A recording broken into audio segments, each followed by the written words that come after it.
Hello everyone. Once again, welcome to Net Biology. We were talking about cell division and cell cycle. Cell division और cell cycle की हम बात कर रहे हैं. ये जो टॉपिक है वो सेलुलर ऑर्गेनाइजेशन यानी कि सेकेंड यूनिट में आपका इंक्लूडेड है सेल डिविजन और सेल साइकिल. अभी तक हमने माइटोटिक डिविजन की बात कर ली है और अब बात हो रही है मियोसिस की, meiotic type of cell division की, जहां पे हेप्लॉइड नंबर ऑफ क्रोमोसोम्स मिलते हैं हर एक सेल को. ठीक है, तो अभी तक हमने डिस्कस किया था कि मियोसिस में मियोसिस 1 और मियोसिस 2 होता है और मियोसिस 1 में प्रोफेज में भी 5 और सब स्टेजेस होती हैं. ठीक है, हम उन्हीं की बात कर रहे हैं, प्रोफेज की ही अभी बात हो रही है. प्रोफेज 1, मियोसिस 1 में प्रोफेज 1 की बात हो रही है और प्रोफेज का मतलब है ये कैरियोकाइनेसिस की प्रोसेस है. अभी केवल न्यूक्लियर डिवीजन की बात हो रही है. और अभी तक हमने देखा कि न्यूक्लियर डिवीजन में जो पहला स्टेप है न्यूक्लियर मेम्ब्रेन का डिसोसिएट होना या अदर सेल ऑर्गेनेल का डिसअपियर होना, ये भी नहीं हुआ है. अभी तक केवल और केवल क्या चल रहा है, क्रोमोसोम कंडेंसेशन का काम चल रहा है. अब फेज आती है डिप्लोटीन और डाइकाइनेसिस, जहां से ये जो डिसोसिएशन है वो स्टार्ट हो जाता है और डाइकाइनेसिस तक ये एंड हो जाता है. तो डिप्लोटीन और डाइकाइनेसिस में क्या होता है ये चीज हम डिस्कस करेंगे. आपको याद होना चाहिए कि इससे पहले हमने क्या बात की थी, पैक्टिटिन या पैकेटिन सब फेज की, सब स्टेज की हमने बात की थी, जिसमें क्रॉस ओवर होता है, जो एक मेन प्रोसेस है जेनेटिक्स के लेवल पे भी. तो क्रॉस ओवर की हमने बात की थी, पैकेटिन या पैकेटिन स्टेज में क्रॉस ओवर होता है, ये हमने देख लिया है. अगर आपने वो वीडियो नहीं देखा तो आप जाके देख सकते हैं, यहाँ पे आपको आई बटन में वो वीडियो मिल जाएगी. ठीक है, तभी आप डिप्लोटीन और डाइकाइनेसिस स्टार्ट कीजिए अगर आपको पैकेटिन के बारे में डिटेल में पता है तो. फिर भी यहाँ पे आप देख सकते हैं ये जो डायग्राम है ये भी हमने देखा था, इसका मतलब है क्रॉस ओवर होना. पैकेटिन में या पैकेटिन वाली सब स्टेज में यही चीज होती है. यहाँ पे क्रोमोसोम्स एक दूसरे के पास आते हैं, फ्यूज होते हैं और ये वाला पोर्शन बनाता है कायाज्मा कहते हैं इसको. ठीक है, ये जो एक्स टाइप का बना हुआ है जहाँ पे फ्यूज हो रहे हैं, फ्यूज होने का मतलब है यहाँ पे इनका जेनेटिक मटेरियल चेंज हो रहा है. यहाँ पे हम कलर को चेंज करके बता सकते हैं. एक्चुअली में क्या हो रहा है, जीन्स जो है या जो सेगमेंट्स हैं क्रोमोसोम्स के वो अलग अलग हो रहे हैं. इस पर्टिकुलर क्रोमोसोम का सेगमेंट इस क्रोमोसोम को मिल रहा है और ये किसके बीच में होता है, नॉन सिस्टर क्रोमैटिड्स के बीच में. सिस्टर क्रोमैटिड्स के बीच में क्यों नहीं हो रहा है, क्योंकि ये जो सिस्टर क्रोमैटिड्स हैं वो क्या है, एग्जैक्ट कॉपी है, इस डीएनए की एग्जैक्ट कॉपी है. मतलब दोनों के पास सेम ही कंपोजिशन होगा, सेम कंपोजिशन होगा. लेकिन नॉन सिस्टर क्रोमैटिड्स क्या है, दो आर्म्स हैं होमोलोगस पेयर ऑफ क्रोमोसोम्स की. होमोलोगस पेयर ऑफ क्रोमोसोम्स, इनका कंपोजिशन तो सेम होता है, मतलब इनमें जीन सेम होंगे किसी एक कैरेक्टर के लिए, लेकिन अलील्स अलग होंगे. ठीक है, हो सकता है कि एक ही कैरेक्टरिस्टिक हो, हेयर कलर हो, लेकिन जो एलील्स हैं दोनों में प्रेजेंट वो अलग अलग कलर के लिए हो सकते हैं. मतलब कैरेक्टरिस्टिक तो सेम है हेयर कलर, लेकिन कलर भी तो अलग हो सकते हैं, ब्राउन हेयर हो सकते हैं या ब्लैक हेयर हो सकते हैं.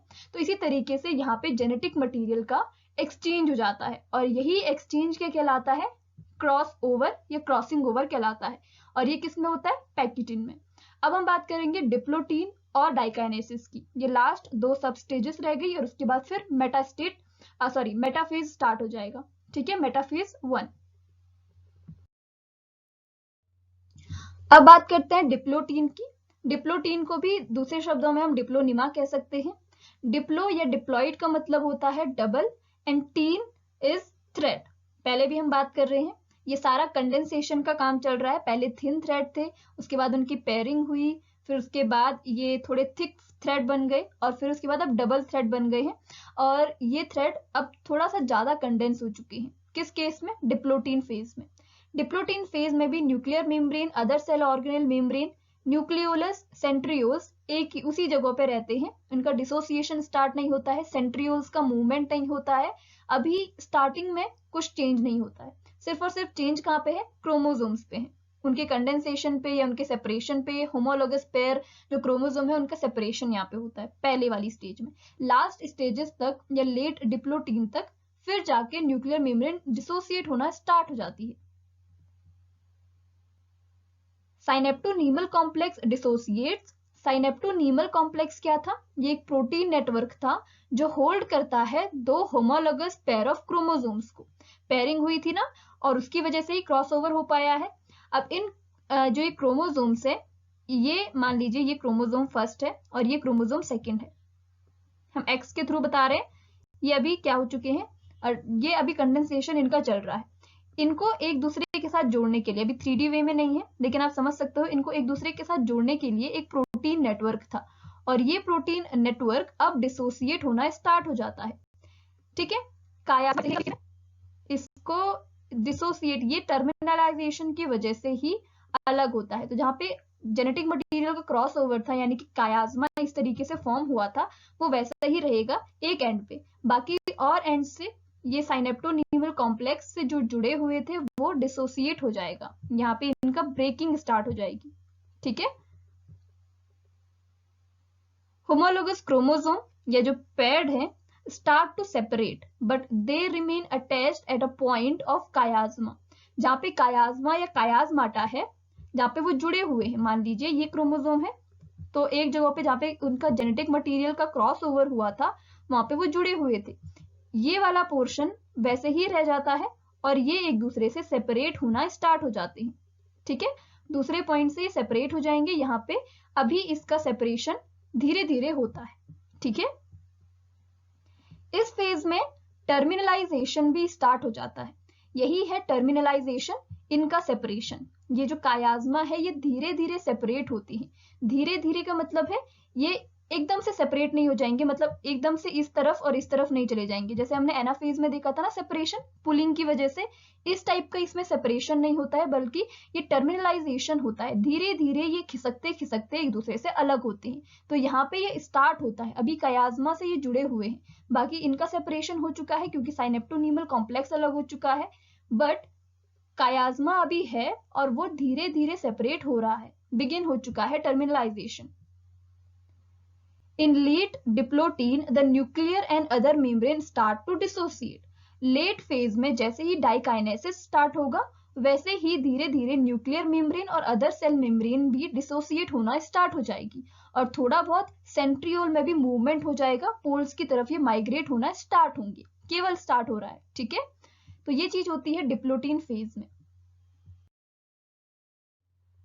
यहाँ पे हम एक डायग्राम के थ्रू समझेंगे इसको। पहले आप ये समझिए कि ये एक स्ट्रक्चर है क्रोमोसोम का और ये क्या है, पेयर्ड स्ट्रक्चर है। ऐसा पैकेटिन में होता है।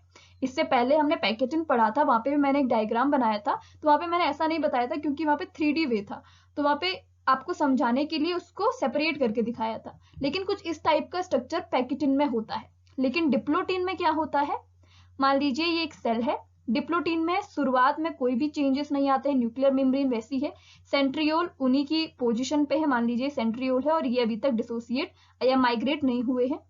यहाँ पे न्यूक्लियर मेम्ब्रेन है और ये भी अभी डिसोसिएट नहीं हुई है।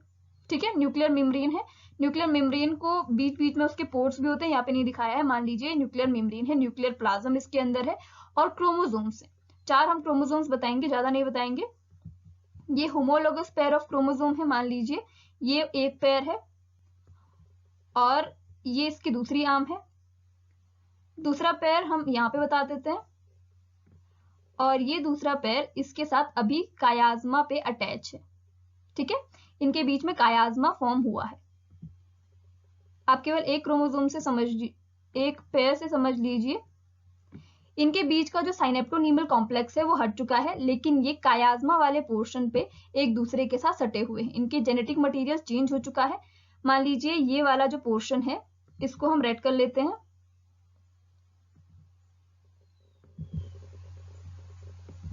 ये रेड से हमको पता चल जाएगा कि एक क्रोमोसोम अलग है और हमको किस में चेंजेस दिखाने हैं। ठीक है, तो मान लीजिए ऐसे है, तो इनके बीच में ये सेपरेशन स्टार्ट हो जाएगा, ये सेपरेट हो जाएंगे क्योंकि साइनेप्टोनीमल कॉम्प्लेक्स क्या हो चुका है, डिसोसिएट हो चुका है। अब लेकिन यहाँ पे कायाज्मा वाले पे टर्मिनलाइजेशन स्टार्ट होगा, ये धीरे धीरे हटेंगे और फिर जाके इनका जेनेटिक मटेरियल जो है वो चेंज होगा और वो धीरे धीरे अलग हो जाएंगे। ठीक है, तो इस तरीके से होता है डिप्लोटिन फेज में। और लेट डिप्लोटिन में ये जो न्यूक्लियर मेम्ब्रेन है ये भी डिसोसिएट होना स्टार्ट हो जाती है। अदर सेल ऑर्गेनेल्स जो हमने नहीं बताए हैं वो भी डिसोसिएट हो जाते हैं। न्यूक्लियोलस जो है सेल न्यूक्लियस के अंदर वो भी डिसोसिएट हो जाता है और सेंट्रियोल्स माइग्रेट होना स्टार्ट हो जाते हैं। अभी ये स्टार्ट होंगे माइग्रेट होना, अभी ये पूरी तरीके से माइग्रेट नहीं होंगे। पैकेटिन में ये चीज होती है और डिप्लोटिन में ये जो साइनेप्टोनीमल कॉम्प्लेक्स है, ये व्हाइट कलर के आपको स्ट्रिंग्स टाइप के दिख रहे होंगे, ये जो चीजें हैं ये डिसोसिएट होना स्टार्ट हो जाती है और इनके बीच में सेपरेशन हो जाता है। लेकिन ये कहाँ पे जुड़े हुए रहते हैं? इस पोर्शन पे। मान लीजिए ये पॉइंट है जहाँ पे कायाज्मा बना है, तो इस पॉइंट पे जुड़े हुए रहेंगे, बाकी इनके बीच में सेपरेशन स्टार्ट हो जाएगा। ऐसे करके आप यहाँ पे समझ सकते हैं, इतने दूर पे चले गए लेकिन केवल कायाज्मा पे ये जुड़े हुए हैं। सेपरेशन स्टार्ट हो गया लेकिन यहाँ पे जुड़े हुए हैं। यहाँ पे धीरे धीरे टर्मिनलाइजेशन की वजह से यहाँ पे चेंजेस आएंगे, ठीक है। फिर उसके बाद ये सेपरेट होंगे, ठीक है। तो ये होता है डिप्लोटीन फेज में। अब लास्ट सब स्टेज है डाइकाइनेसिस। डाइकाइनेसिस में वही सारे चेंजेस होते हैं जो लेट प्रोफेज में हमने देखा था माइटोसिस के टाइम पे, ठीक है। वही सारे चेंजेस होते हैं, ये बहुत सिंपल है। ये फाइनल सब स्टेज ऑफ प्रोफेज 1, मियोसिस में ये फाइनल सब स्टेज है प्रोफेज 1 की। माइटोसिस में ऐसा कुछ नहीं होता है, वहां पे केवल अर्ली प्रोफेज और लेट प्रोफेज होती है। लेकिन यहाँ पे डाइकाइनेसिस और अदर आपने सब स्टेजेस भी देखी अभी तक। इन दिस सब stage nuclear and other cell organelle membranes nucleolus disappear completely. यहाँ पे ये पूरे डिसअपियर हो जाते हैं, जैसे कि हमने लेट प्रोफेज में देखा था माइटोसिस में। यहाँ पे ये कंप्लीटली डिसअपियर हो चुके हैं। शुरुआत इनकी कहाँ पे हो गई थी डिसअपियर होने की? लेट डिप्लोटीन में। लेकिन यहाँ पे आके ये पूरी तरीके से डिसअपियर हो जाते हैं। अब केवल अंदर का मटेरियल यानी कि क्रोमोसोम्स ही बचते हैं सेल के अंदर। Centrioles migrate towards opposite poles of cell. अब सेंट्रियोल हमने एक सेल के अंदर देखा था कि सेंट्रियोल कहाँ थे? एक पोल पे थे, 2 सेंट्रियोल थे। अब यहाँ पे से एक सेंट्रियोल मूव करके माइग्रेट होके दूसरे पोल पे चले जाएगा, इस एंड पे चले जाएगा, ठीक है। ये भी चेंज होता है किसमें? डाइकाइनेसिस के टाइम पे। Chromosomes achieve their maximum thickness. यहाँ पे ये पूरी तरीके से कंडेंस हो जाते हैं। कंडेंसेशन का काम अभी तक चल रहा था, अब यहाँ पे आके ये पूरी तरीके से कंडेंस हो जाते हैं। अब इसके बाद आगे फर्दर कोई कंडेंसेशन नहीं चलेगा, मेटाफेज में कोई कंडेंसेशन नहीं होगा। अब पूरी तरीके से हो चुका है, कंप्लीट हो चुका है। कायाज्माटा ऑल्सो डिसअपियर्स। जो कियाज्मा थे, कायाज्मा या इनको कयाज्माटा भी कह सकते हैं। यहाँ पे जो जॉइंट था, अभी तक हमने डिप्लोटीन में देखा था कि इनका सेपरेशन हुआ है, लेकिन कायाज्मा ऐसे ही है। इनका केवल स्टार्ट हुआ था टर्मिनलाइजेशन। अब ये जो टर्मिनलाइजेशन है वो पूरी तरीके से कंप्लीट हो जाता है डाइकाइनेसिस में, और ये जो कायाज्मा है अब ये भी सेपरेट हो जाएंगे। और सेपरेट होंगे मतलब इनका जेनेटिक मटेरियल एक्सचेंज हो जाएगा, ठीक है। यहाँ पे का मटेरियल जो इस पर्टिकुलर क्रोमोसोम का था वो इस वाले पोर्शन को मिल जाएगा, और यहाँ पे का जो था वो इस वाले क्रोमोसोम को मिल जाएगा। मतलब इस आर्म को नहीं, इसी आर्म को मिलेगा, लेकिन इनका जो जेनेटिक मटेरियल है वो चेंज हो जाएगा। चेंज जेनेटिक मटेरियल एक्सचेंज हो जाएगा पूरी तरीके से, क्योंकि क्रॉसिंग ओवर हुआ था। Spindle fibres and aster formation takes place. अब यहाँ पे भी स्पिंडल फाइबर्स बनेंगे। स्पिंडल फाइबर्स आपको पता होगा किसकी वजह से बनते हैं? सेंट्रियोल्स की वजह से बनते हैं। और जो स्पिंडल फाइबर्स होते हैं वो माइक्रोट्यूबुल्स होते हैं, माइक्रोट्यूबुलिन प्रोटीन्स के बने हुए होते हैं। ट्यूबुलिन प्रोटीन होती है जो साइटोस्केलेटन भी बनाते हैं, तो वही स्पिंडल्स बनते हैं। एस्टर्स जो होते हैं, एस्टर रेज और सेंट्रियोल का मिक्सअप है एस्टर। यहाँ पे स्पिंडल्स जो है वो बड़े वाले फाइबर हैं, इसके अलावा सेंट्रियोल के अगल बगल छोटे छोटे फाइबर्स भी दिखते हैं, उनको एस्टर रे कहते हैं। और ये दोनों ही स्ट्रक्चर एस्टर कहलाते हैं। तो यहाँ पे एस्टर फॉर्मेशन होगा in case of animal cell, क्योंकि एनिमल सेल के पास 2 एस्टर होते हैं। अब यहाँ नीचे भी एस्टर बनेंगे, तो इनको एम्फी एस्टर टाइप का हम इसको मियोसिस कहेंगे। Spindle fibres attaches with chromosomes in late diakinesis. Late diakinesis के टाइम पे स्पिंडल फाइबर अटैच हो जाते हैं क्रोमोसोम्स के साथ। डाइकाइनेसिस में क्या होता है ये चीज हम देखते हैं एक डायग्राम के थ्रू। मान लीजिए ये एक सेल है, अब इस सेल में सारी चीजें डिसोसिएट हो चुकी होंगी, केवल सेंट्रियोल बचे होंगे, जो भी इनमें से एक जो होगा वो दूसरे पोल की तरफ माइग्रेट हो चुका होगा। मतलब दोनों पहले यहाँ थे, अब दोनों यहाँ से एक दूसरे के साथ माइग्रेट हो चुके हैं और वो नीचे पहुंच गया, ठीक है। एक दूसरे से माइग्रेट हो गए, दूर चले गए, दोनों ही पोल पे चले गए। इसके बाद जो क्रोमोसोम्स है, हम यहाँ पे 4 क्रोमोसोम बना लेते हैं। इसको मान लीजिए आप, ये रेड कलर का है ये क्रोमोसोम, और ये जो दूसरा वाला है इसको ब्लू कर लेते हैं। जो दूसरा क्रोमोसोम है वो ब्लू कलर का है। अब यहाँ पे जो जेनेटिक मटेरियल का एक्सचेंज है वो भी इसको दिखाएंगे हम। ऐसे ही यहाँ पे जो दूसरा होमोलोगस पेयर है वो दो बना देते हैं, 2 से आप समझ जाएंगे। ऐसे ही यहाँ पे 23 पेयर से तो सबके साथ ऐसे ही होगा, ठीक है। तो ये दूसरा वाला है और ऐसे ही एक रेड कलर का इसके पास भी है, ठीक है। तो ये एक दूसरे से सेपरेट हो चुके हैं। कायाज्मा भी यहाँ पे सेपरेट हो जाता है। यहाँ पे जो कायाज्मा था वो सेपरेट हो चुका है। इसका मतलब है कि जो जेनेटिक मटेरियल है वो भी क्या हो गया होगा, एक्सचेंज हो गया होगा, ठीक है। ये 4 हमने बनाए। यहाँ पे जेनेटिक मटेरियल का एक्सचेंज करने के लिए बता लेते हैं कि यहाँ पे ये जेनेटिक मटेरियल एक्सचेंज हो चुका है, ठीक है।